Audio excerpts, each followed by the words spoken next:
Ya tenía mucho tiempo que no veníamos.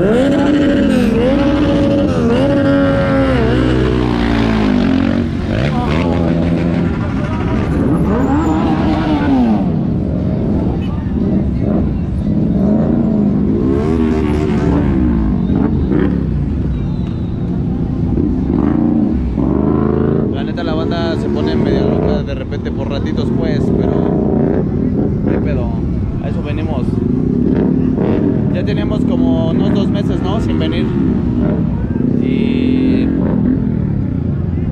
se siente como si fuera la primera vez. ¡Ah! Se siente como si fuera la primera vez de haber venido. Gente loca, gente bebiendo. Está chido el desmadre.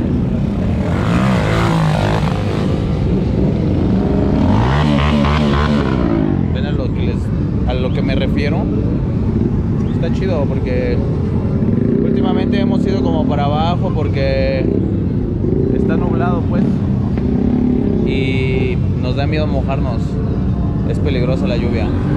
Entonces, seguridad sobre todo. Ahí viene un señor que está muy fuerte y siempre sube sus pies en la moto. A ver si se para aquí. Ahí viene. ¡Ah!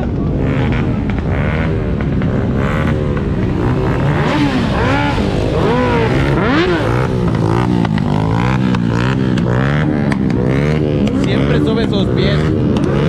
Cuando la banda se pone a hacer caballitos, esa es su acrobacia del señor, ¿va? A huevo. Es lo que se pone a hacer y ya es muy aerodinámico.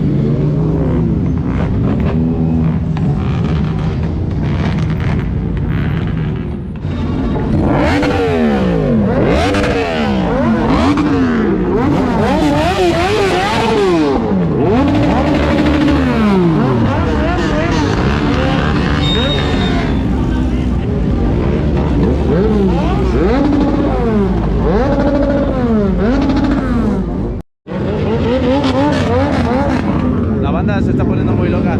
Estamos documentando aquí en Tres Marías. ¿Es Cuernavaca? En Tres Marías. No, es Tres Marías, ¿no? No es Cuernavaca, es para allá abajo.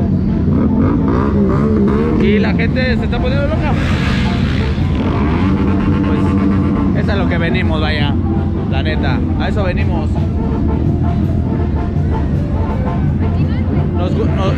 Nos gusta el degenere.